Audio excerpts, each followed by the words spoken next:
Hello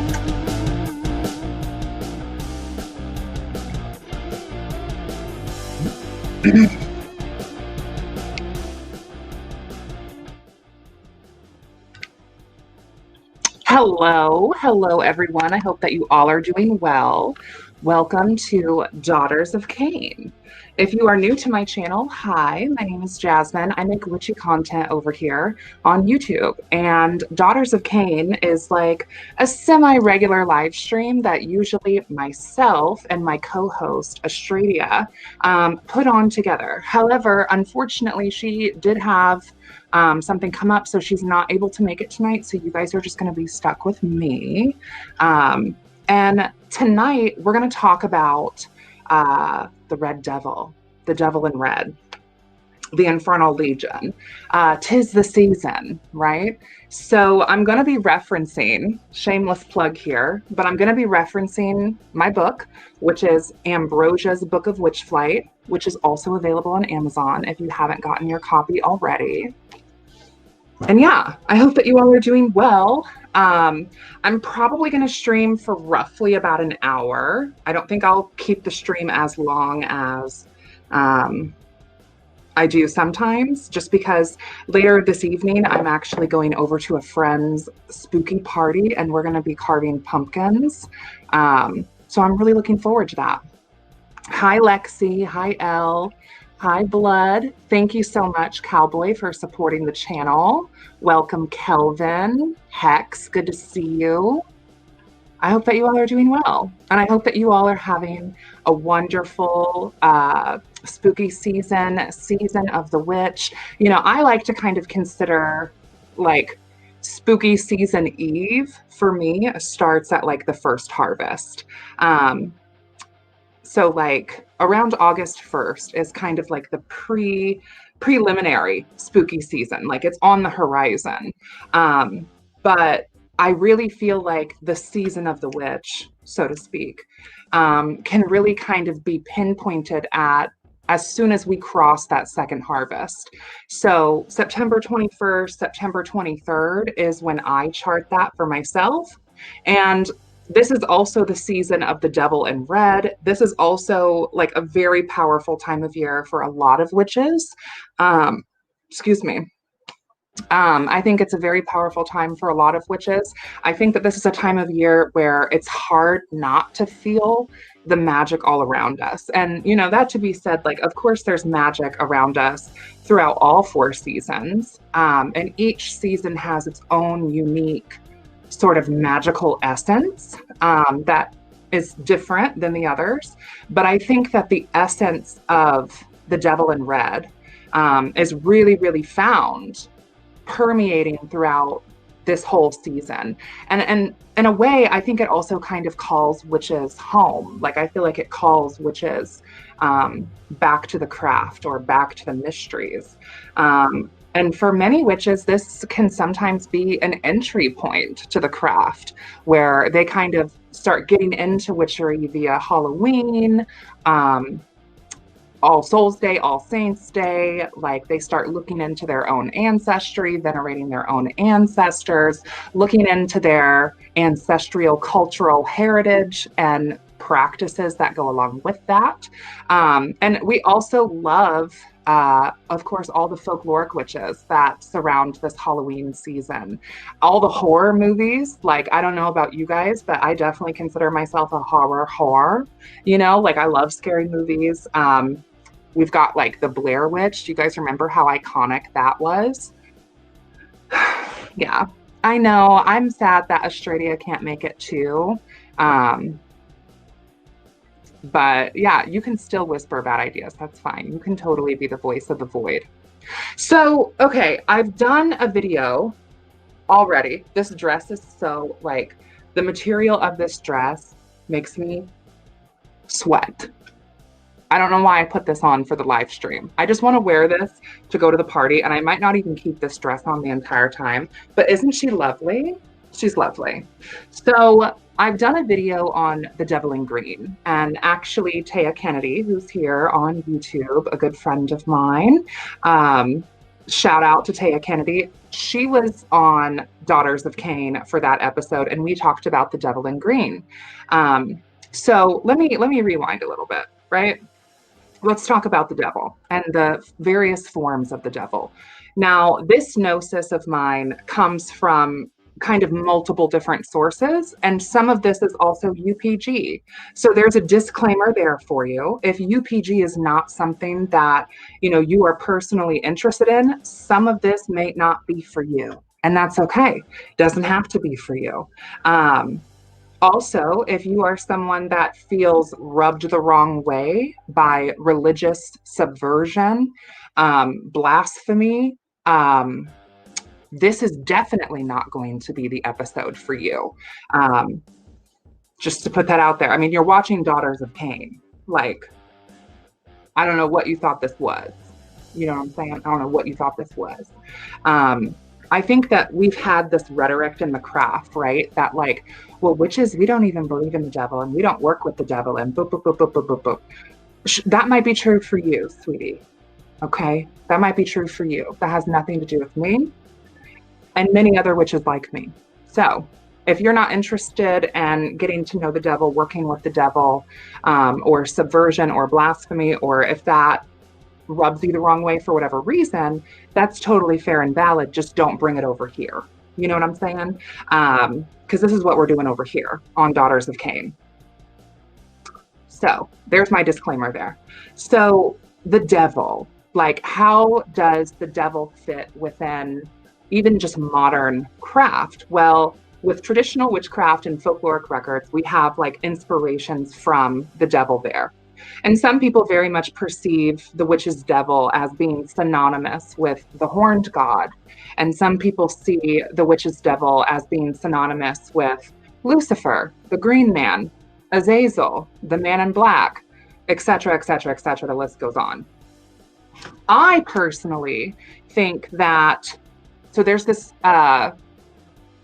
fiction book that's called To Call Ye Forth, and it's written by Delilah Temple. If you're interested in like witchy works of fiction, I highly recommend it. Delilah Temple, To Call Ye Forth. I want to say it's like $9.99 on Amazon. It might even be free on Kindle if you have like Kindle, whatever. It might even be free. Wonderful work of fiction. I definitely took some inspiration from that book, because in that book there is a coven of witches that works with the devil. And each witch works with the devil through a different form. So you have like the devil in red, the devil in green, the devil in gold, blah, blah, blah, the devil in black, blah, blah, blah, right? And they all are kind of working with this devil in different ways. So the devil is very much the witch father. The devil is very much divine masculine / I would argue divine androgen sort of esque, like androgyny. I don't necessarily think, for me, in my experience, that the devil needs to be synonymous with male, but I do think that, you know, various forms of the devil can present that way. And if a gender binary is important for your magic and for your practice, then by all means pop off and slay. Okay. But the witch's devil, the folkloric devil, through these different seasons, and I've also made a video about this on my channel, just kind of lightly touching on the 4 forms of the witch's devil. I very much see like the goddess as very celestial and like of the stars, and her face of the white goddess and her face of the black goddess is very much like aligned with time of year. The devil, the witch father, I feel like is very much grounded here on the earth and can be personified through the 4 seasons as we kind of go through the witch's wheel of the year, or just the seasons. If you don't work with the wheel of the year, just the 4 seasons. So spring is like the gold devil. That's very much like illumination, prophecy, psychic abilities. You know, the sun is being reborn. Some people work with the gold devil in summertime around the summer solstice. So like that's, you know, it's kind of like how in some tarot systems, swords and wands sometimes gets flipped. Like in RWS, typically the swords are air, but in some decks, the swords are fire and the wands are air. So I feel like the golden green devil is kind of like that, where some people acknowledge the gold devil at the peak of summer. I'm definitely of the yoke of seeing the light bearer, Lucifer in like an Abrahamic way, but also Lucifer as in Gospel of Aradia, Roman pagan god sort of way, in the springtime at the spring equinox. So then the green devil for me is the summer devil. And I think that, you know, the man in the green man, the antlered one in the woods, is very much what I associate that time of year with. And when I'm out in the wood, that is the devil that I'm typically meeting with and experiencing. And I definitely believe, and I wrote about this in my book as well, but, you know, I really do feel claimed by the devil in green in a very big way. And I feel like that was one of the first faces of the devil, if not the first face of the devil, that I came to know on a very intimate level. So then we have the devil in red and the devil in black. So we have spring, summer. So like what's next is fall. And I feel like the devil in red represents sort of this current and this time of year. And then the devil in black for wintertime. So these would also have, you know, elemental correspondences as well, which depending on how you know, work with the elementals in your practice, it might vary for you. Okay, if spring is not air, but it's fire, then maybe you're going to switch some of these correspondences up. This is why I'm saying some of this is very much UPG. So like I personally very much see the devil in gold as air. I see the devil in green as earth. I see the devil in red as fire. I see the devil in black as water. And we see those elements kind of embodied in that time of year as well. So anyway, this episode though is about the devil in red specifically, because I really want to do a whole stream talking about each form of these devils. So let me pull out my book, okay? And I'll read you a little bit of what I wrote. It's just a short blurb.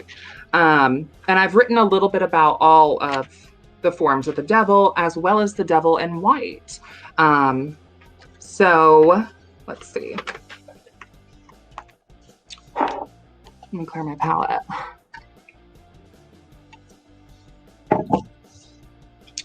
So also, like, we love the artwork, slay, okay?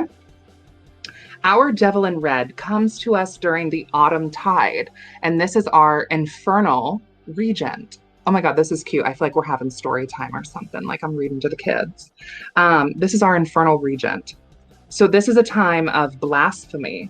The red devil blesses us with legions to aid in our transgressive rituals and malefic arts that are anointed. We are blessed by the scarlet blood. So let's unpack that. So another thing about these four forms of the devil is that we have two forms of the devil that are very much inherently, I would say, anthropomorphic. The devil in gold and the devil in black is very much more human-esque-ish. The devil in green and the devil in red to me always have appeared much more bestial, much more animal-like, and less human-esque. Not that I think that any of the forms are necessarily human, but yeah, I mean, you kind of get where I'm going. When I think of the devil in red, I very much think of the stereotypical bipedal black sabbatic goat. So maybe a Baphomet-esque like sort of figure, but not necessarily. Have you guys seen The Witch, where Black Phillip is in there? And at one point, Black Phillip is on all fours, but there's another point where he's bipedal and then later turns into the man in black. I very much see the devil in red as that. I also very much see, if you guys have seen like the Sabrina series, where they are at their Axis Mundi tree and they are working with the Malum Malice, essentially, if I remember correctly, and there's those witches that are hanged and the devil in red appears.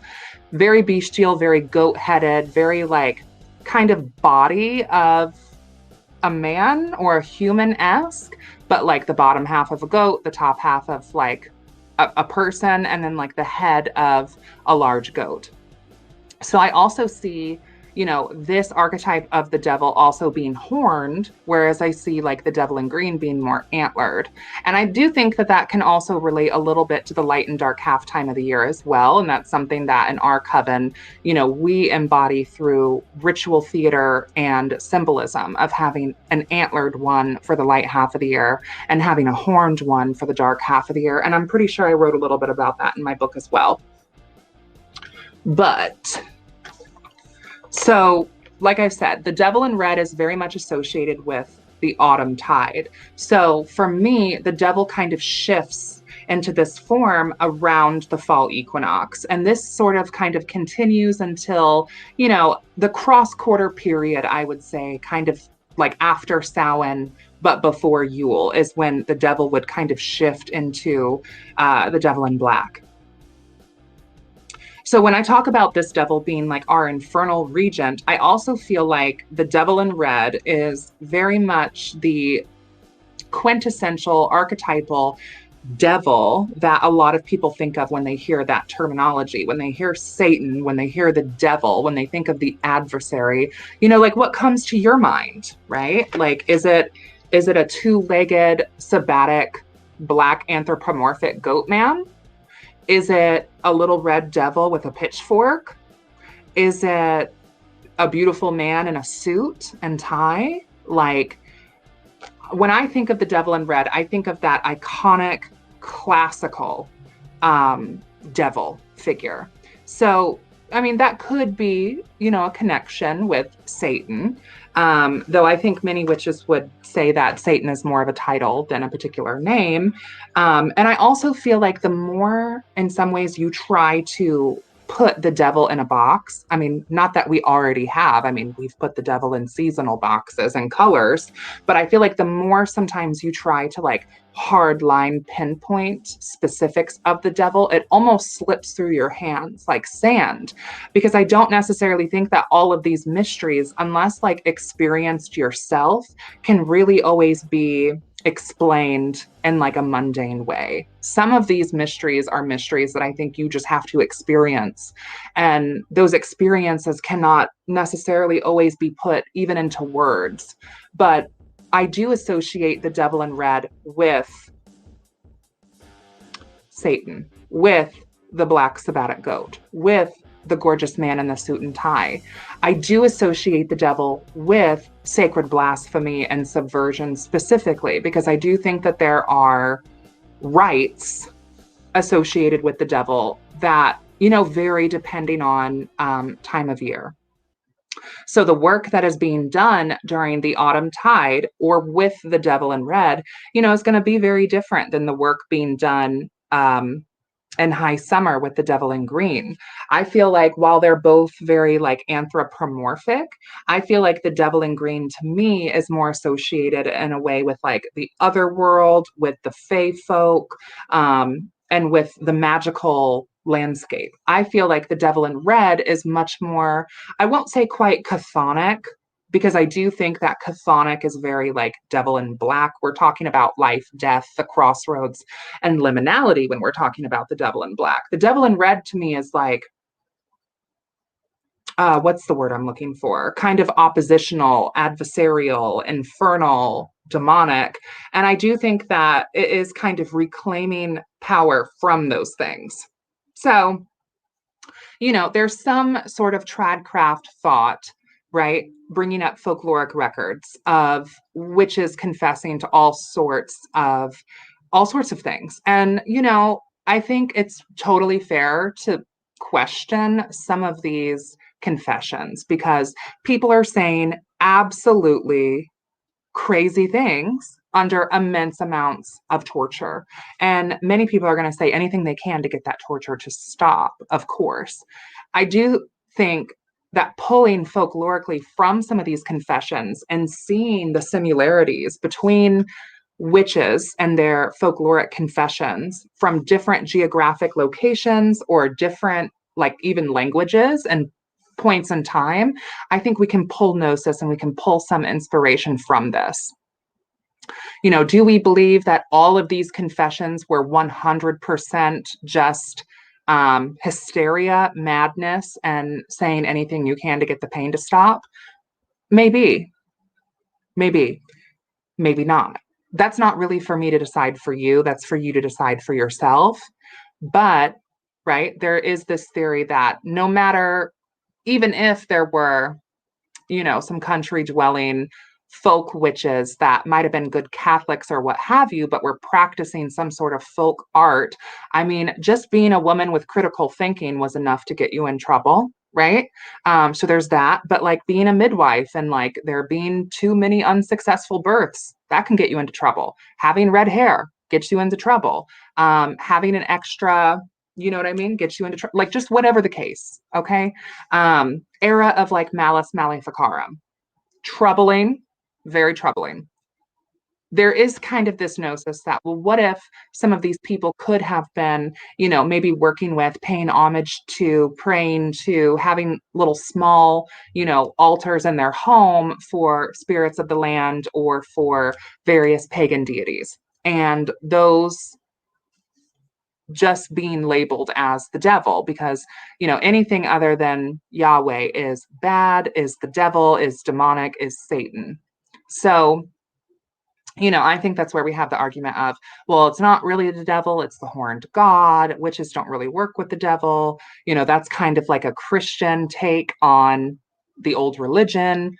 You form your own opinions.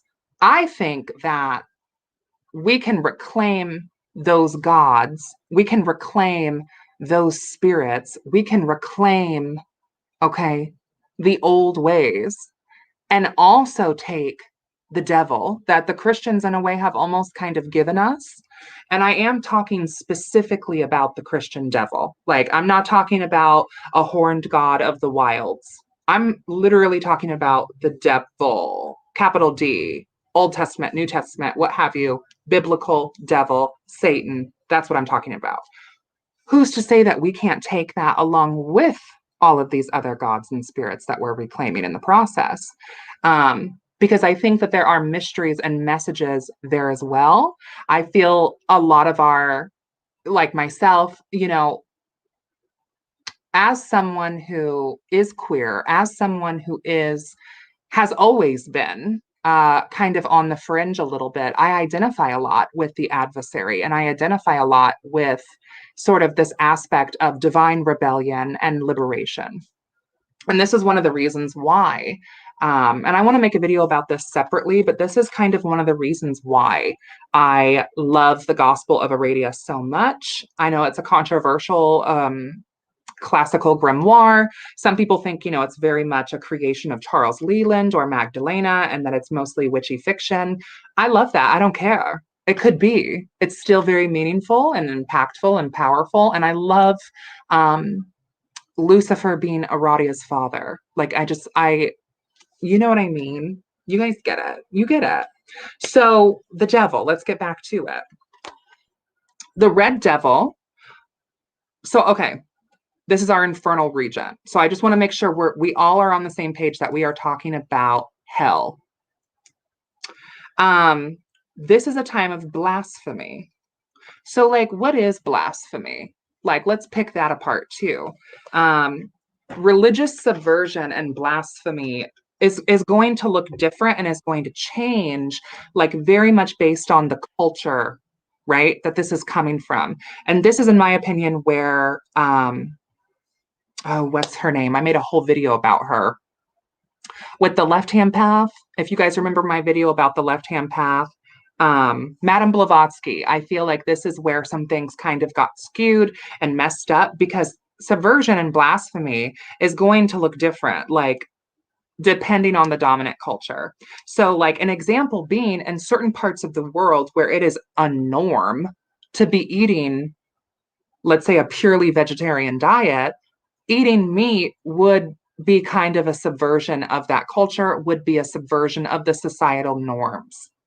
I feel like the red devil pushes us outside of the comfort zone and the boundaries of what is socially acceptable and encourages us to be defiant and to find liberation and personal growth, power, and improvement through thinking critically for ourselves, exalting ourselves to the status of the divine.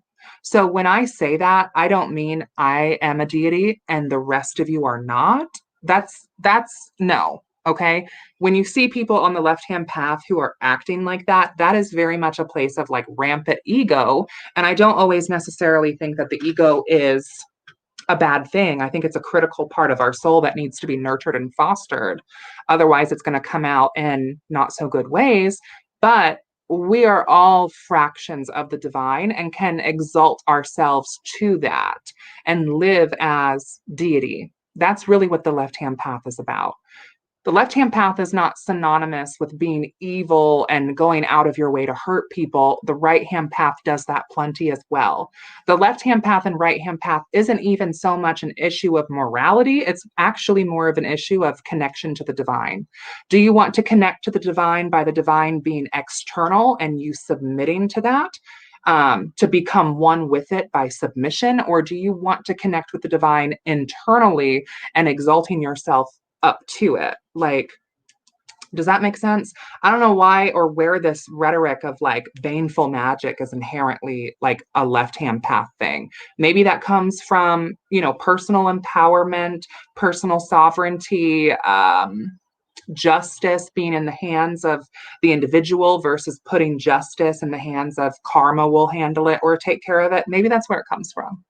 But I do think that that's a big misconception there. So for me, when I am working with the devil in red, these are inherently like blasphemous acts. So some aspects of this might pop up. One, like, let's talk about the conversation of nudity. This is a hot topic. This is something that some people are very comfortable with, others are not. This is also something that I feel like can be used as a way to actually really hurt and manipulate people. And I don't necessarily think that it's always got a gold stamp of approval, in my opinion, depending on how ritual nudity is being used.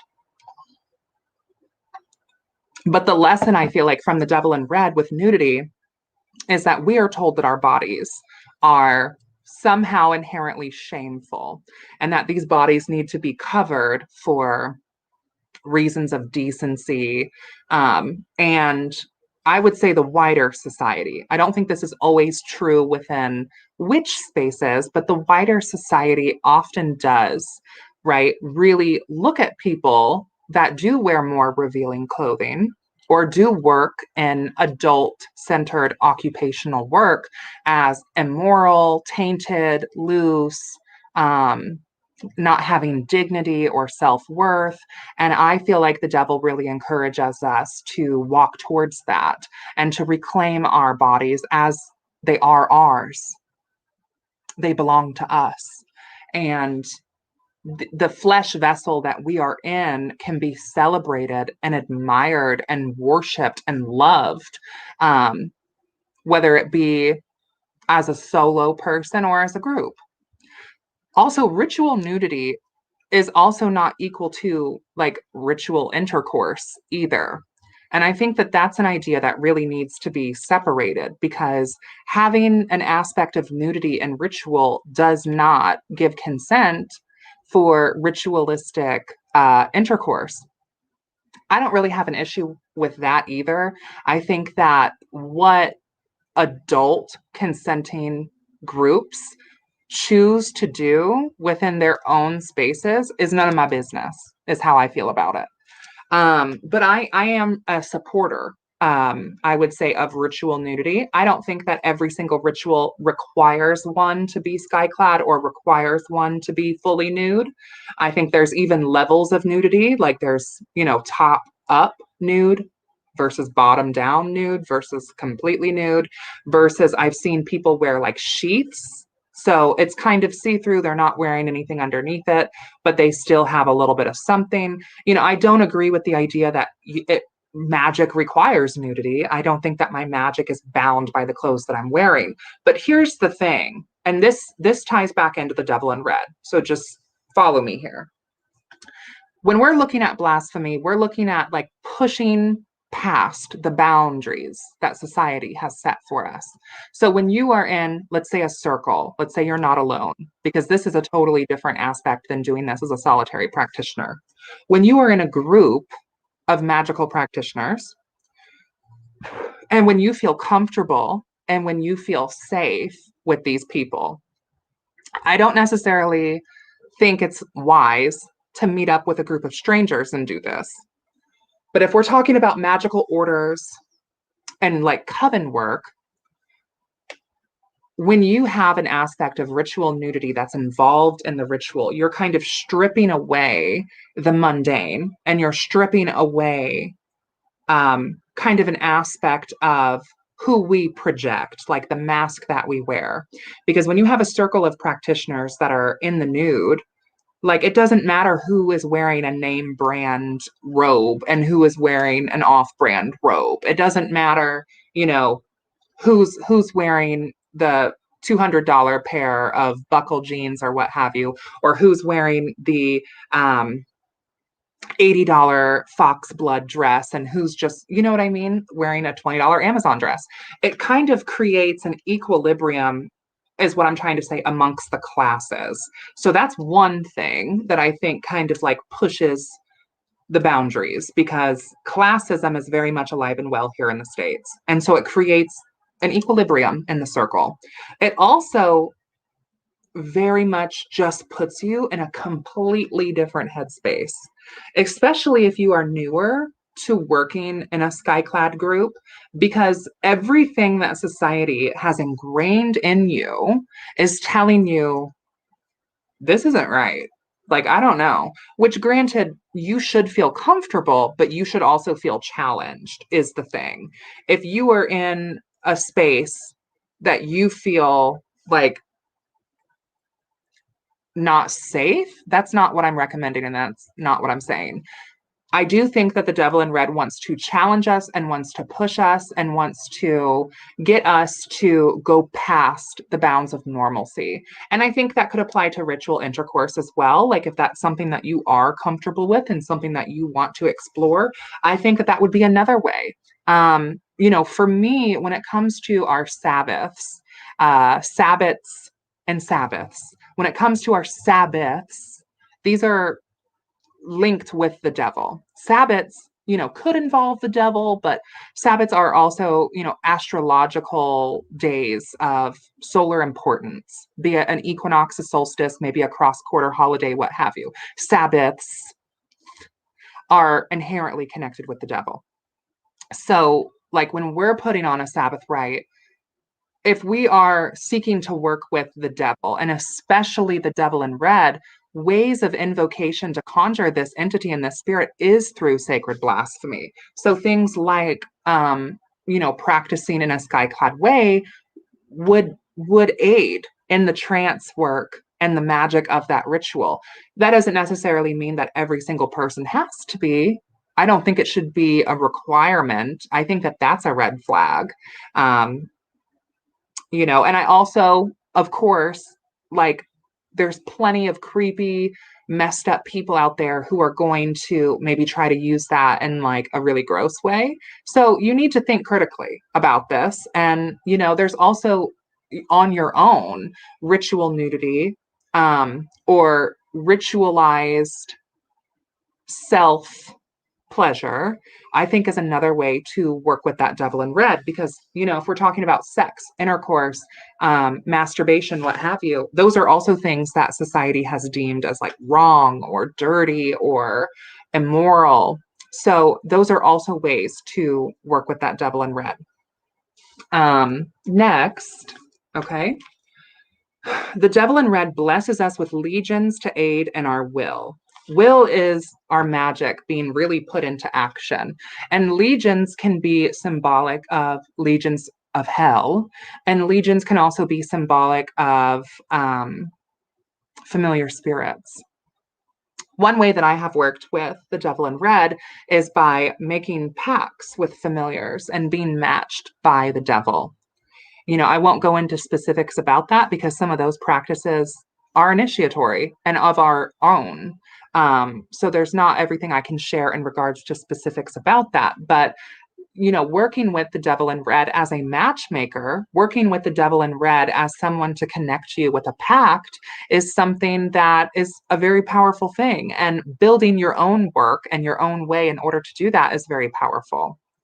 And also, like I've said before, even as a solitary practitioner, working in ritual nudity can be something that's empowering for you. Have you tried that?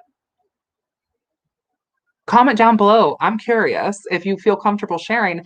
I would like to know, what was your experience with it? I also do think that ritual nudity indoors and ritual nudity outdoors are two very, very different things. Well, I mean, magic in general indoors and magic in general outdoors are very different. But when I have had the opportunities to facilitate a ritual outdoors in a space that it's comfortable, it's legal, it's secluded. Okay, I'm not saying if you live in just general suburbia to go out in the middle of your HOA completely naked and draw down the moon. Blessed be, but you might catch a charge doing that. I'm not necessarily suggesting that. I'm saying, like, if you're able to go camping, or if you know someone with private property that's like secluded and that's private, have a nice bonfire and really replicate some of these folkloric acts of treading the mill around a fire, sky-clad under the full moon's light. Experiencing that is something that can't really even be put into words because it's so ecstatic. And that is the energy of the red devil to me. So yeah, demons, familiar spirits, making those sort of connections. I think that that's the red devil. And then transgressive rituals and malefic arts. The autumn tide in general is kind of associated with the dead. It's associated with the underworld. It's associated with like ooky, spooky, evil spirits, Malefica. And I think that like the perspective of Malefica, right, is really depending on who's telling the story here, right? Like witches are like, oh, witchcraft is not political. Real witches don't do this. Real witches don't do that. That's always a red flag to me too when someone is telling you what real witches do. Okay, like they're not the witch, like there is no witchy Vatican here. So take that with a very large grain of salt, please. I'm reading your guys' comments here as we go. And Pasha, I love this. So Pasha says, okay, I know I'm getting totally side railed here, but hold on. So Pasha says, I've always been too ashamed of my physical form to want to be naked in ritual. I feel bad making the spirits see that. So I know that this is like a ha-ha key and a funny thing, but let me speak to my experience here because this is very much how it was for me. As a trans woman, as someone with gender dysphoria and also body dysmorphia, like we have both over here, trying to feel comfortable and in my flesh has really been a lifelong journey. And oftentimes it still is because I do struggle with body image. I do struggle with dysphoria, with dysmorphia, and it is a challenge. And I feel like the devil in red encourages us to reclaim our bodies as our own. Because oftentimes a lot of the shame that we feel around our bodies doesn't even belong to us. It was shame that was given to us by someone else because they made us feel ashamed. They made us feel tainted or broken or wrong somehow. And I think that the devil in red encourages us to work through that. And that can look like however it looks like for you. I will say, Pasha, too, the spirits are not going to feel bad for seeing your naked form. I think different spirits maybe have different expectations in the sense of like, I don't think every spirit needs a whole sky-clad rite or is interested in that or, whatever. But spirits that are associated with ecstasy and ecstatic work and transgressiveness and subversion and blasphemy, that's kind of a correspondent there. I do think that there are other spirits that, are more piously demanding of us. So I don't think it's always like a one size fits all. So I was kind of going on a rant here about justice. Because when we talk about malefic arts, like the devil in red blessing our malefic arts, I see this as the devil in red giving us the sovereignty and the personal authority to make a decision for ourselves how we are going to operate in our lives and how we are going to allow others to treat us or not treat us. So, for example, let's talk about the Gospel of Aradia, iconic classical piece of witchy literature, grimoire, what have you, Charles Leland, late 1400s, whatever. Okay. In the Gospel of Aradia, there are various spells for malediction or benediction using a lemon and pens. And I know that this is, people on TikTok are like, you can't use lemons and brr and whatever. Silly, whatever. We have references for this. So if, I am being, let's say, abused by an authority figure, and there's not a whole lot I can do in the physical to get liberation or to seek justice or even revenge, because I do think that the devil in red allows us to have our revenge as well. Like, I don't think that that's necessarily a dirty, bad thing either. I think that's another source of where shame comes in and it's placed on witches. I think the devil in red encourages us to think critically about the way that we use our magic and recognizes that just like the devil in red is bestial, like so are we. If you were to go into like a mama bear's den and mess with her cubs, she's gonna maul you. Does that make that necessarily malefic? Like if you were to come for my family, my children, my home, my currency, my money, what have you, and if I were to defend myself, does that make that necessarily malefic? Like, where do we draw the line of malefica and who is there to be the judge? The devil in red, I feel, suggests that you are. Like, it's your moral compass that you should be guiding yourself by, I feel like there is no shame and there is no boundary around using your right or left hand, your malefica, your, benediction, what have you, as you see fit. Like, as witches, is that not our birthright? Let's stop with this white magic, black magic foolery, and let's acknowledge the fact that magic is simply a blade. And this blade can cut meat, prepare meals, protect you from intruders, and also injure you. You can injure others and injure yourself with it. Like, that's just what magic is. It's simply a blade. Like, it's not about it being good. It's not about it being bad. Same thing with like the whole message of what is normal for the spider is chaos for the fly. Wasn't that Morticia Adams, or right? Someone correct me, but you know where I'm going with this. Like, something that I choose to do could be seen as morally corrupt by someone else. And oftentimes it is. Let's be real.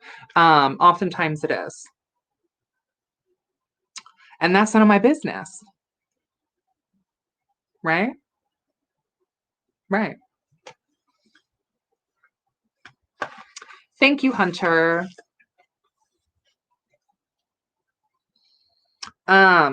So, and then the ending of this is we are blessed by the scarlet blood. Let's get into that because I have a lot of gnosis about that.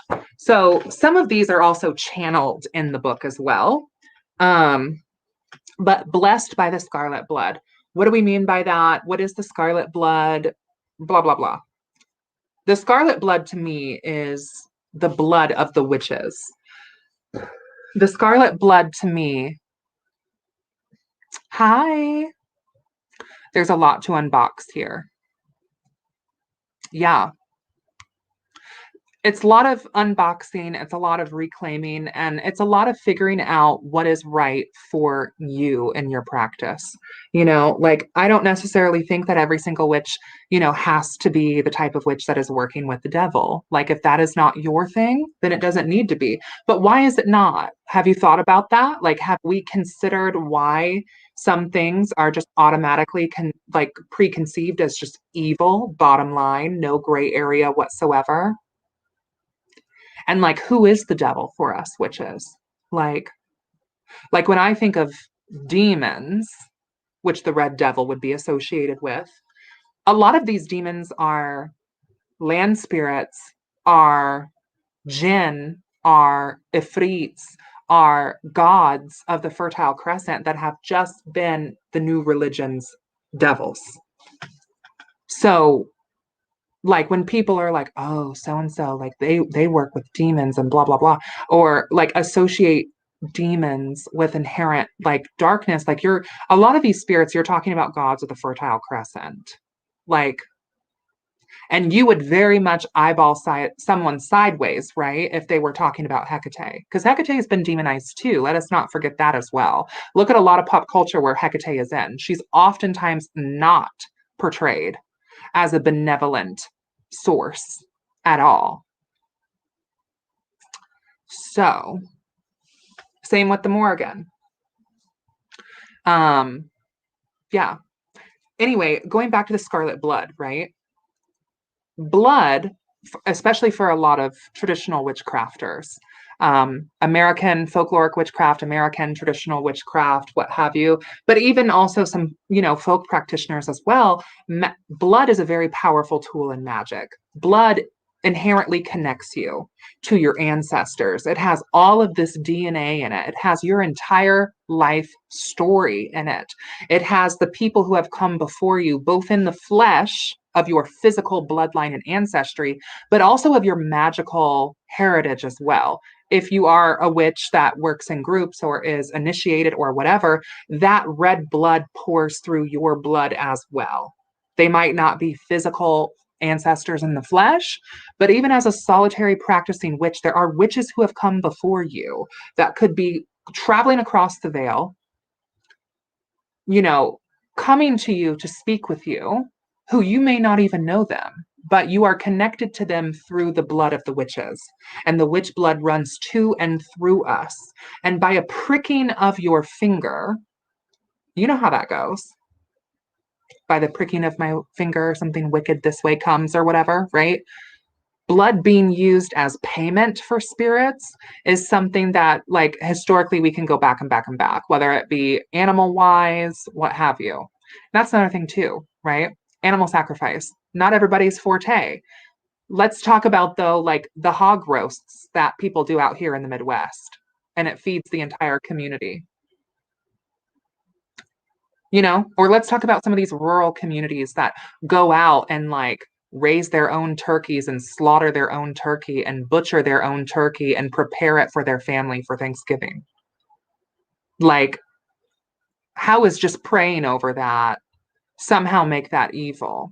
Because like animal sacrifices aren't inherently like, let's go out of our way to harm animals for no reason. I really don't see that happening. I really don't see that being like a thing.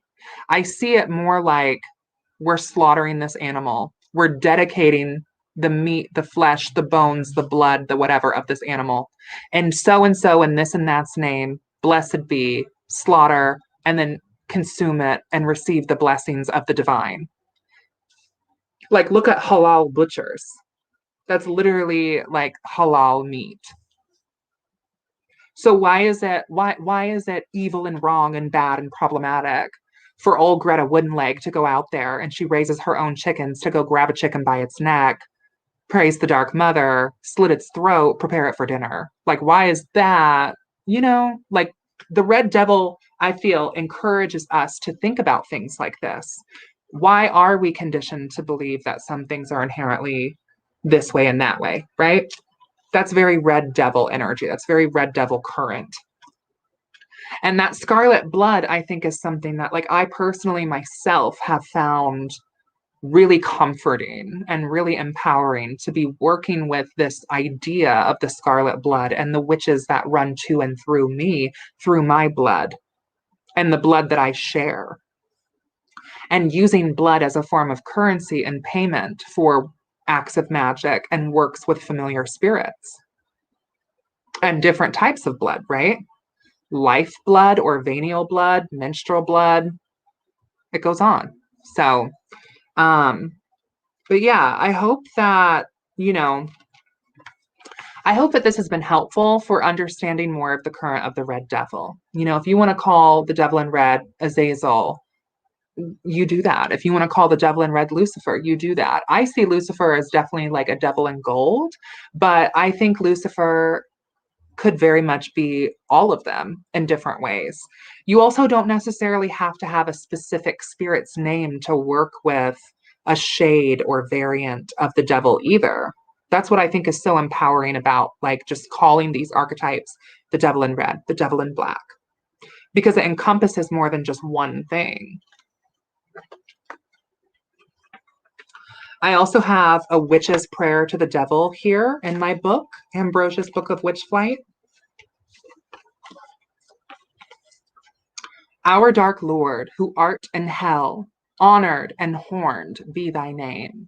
Thy kingdom come, thy will be done, on earth as it has always been. Give us this day our red meal, and bring illness and famine to those who trespass against us. Guide us in our crooked ways and deliver us from our oppressors. Chthonic dark Lord of the mound, resonate to this sound, for thine is the freedom, the choice, and the consequence forever and ever. Our beloved morning star, O mighty dark Lord, by whom all things are set afire, thy power be the path, thy will be my desire, in hell as it is on earth. Praise be the light bearer, Nima, right? We love. So this prayer is like several different subverted prayers kind of all combined to subvert the Lord's Prayer. Hallowed be thy name, thy kingdom come, thy will be done, blah, blah, blah. I'm sure you guys got that. I'm sure you guys felt that. So unpacking through this, our dark Lord, our devil of the dark half of the year, our devil of the underworld, our devil of night, who art in hell. What does hell mean for you as a witch? Like, what does hell mean for you? I'm not saying that you have to believe in hell or you don't believe in hell. Do we just write hell off completely because we just don't believe in it? Like, I like using hell because I feel like it brings an act of blasphemy and subversion to the prayer. Visualizing hell, drawing energy from hell, working with hell, as in the fire and brimstone hell of the Christians specifically, I think brings a certain energy along with it and a power along with it, an adversarial nature along with it. This prayer is in my book, Ambrosia's Book of Witchflight. It is called A Witch's Prayer to the Devil. Thy kingdom come. Oh, I'm sorry, I'm ahead of myself. Honored and horned be thy name. Like I said earlier, honored because we venerate the devil, and horned because it's the devil of the dark half of the year. It's not antlered. Antlered would be like spring, summer. Horned is like fall, winter. Thy kingdom come. Like manifesting the unholy temples of the devil here on earth and liberating witches through the sacred witch fire that burns between the horns of our devil and igniting our flames with the devil's flames and passing those sacred flames through our scarlet blood, through our red soul, and through lineages and generations of witches. Hello. Thy will be done on earth as it has always been. Like, we see the rhythm of the Lord's Prayer, but also as our devil was once the horned gods of the wilds, and then the devil and the source of all evil, and now both, taking the green man, taking the horned god and Satan, taking both of these things. You know? Give us this day our red meal. The red meal for folkloric witches, the hoozle, a cakes and ale kind of vibe, sacrificing the bread of life, having a dark communion, consuming the flesh of our gods, consecrating it in ritual and consuming it to bring that energy and power within us. Give us this day our red meal, our hoozle, our cakes and ale, the end of a ceremonial ritual. Hello. Bring illness and famine to those who trespassed against us. Yes. Folkloric witches souring milk, ruining the crops, bringing blight and plague to the lands. Yes. Yes. Hello. Guide us in our crooked ways, the crooked path, the spiral path, the path of a witch. Deliver us from our oppressors. Hello. Magic has inherently been a tool of the people, a tool of liberation, justice, revenge, personal empowerment. Chthonic Dark Lord of the Mound, resonate to this sound.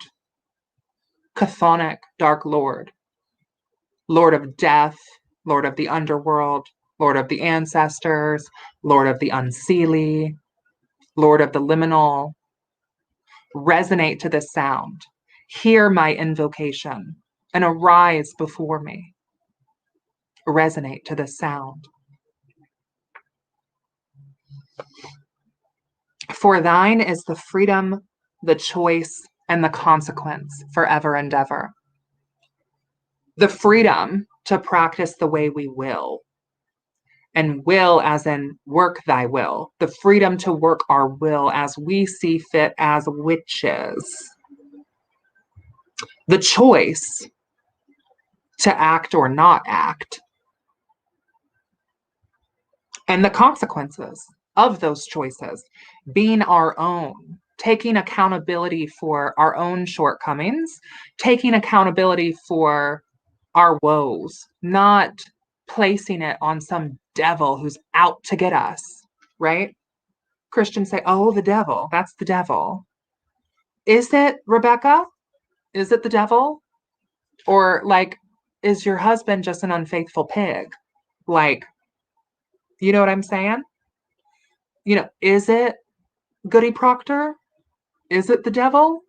Or are you a little gay? You know what I'm saying? Like, maybe you're just a little gay.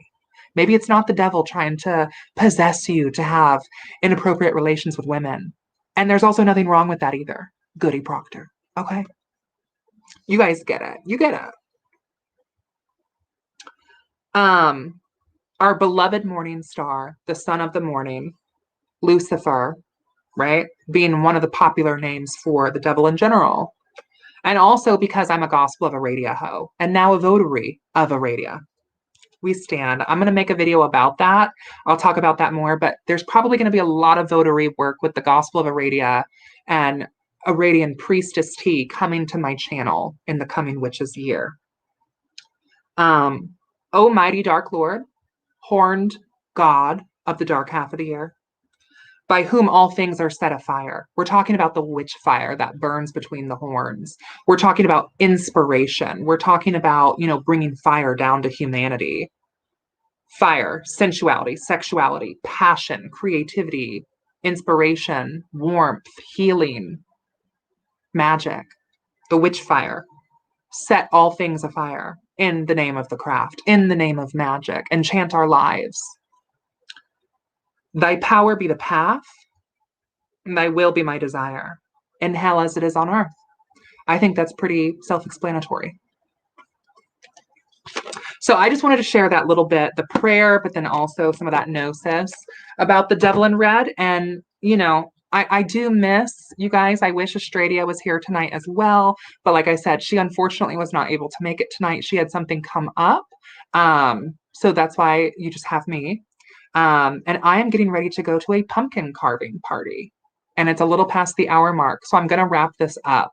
But I really appreciate all of you joining this stream and for listening to my rambles about the devil in red. I hope that this brought some clarity to the devil in red and maybe just gave you some food for thought to kind of think about. Yeah.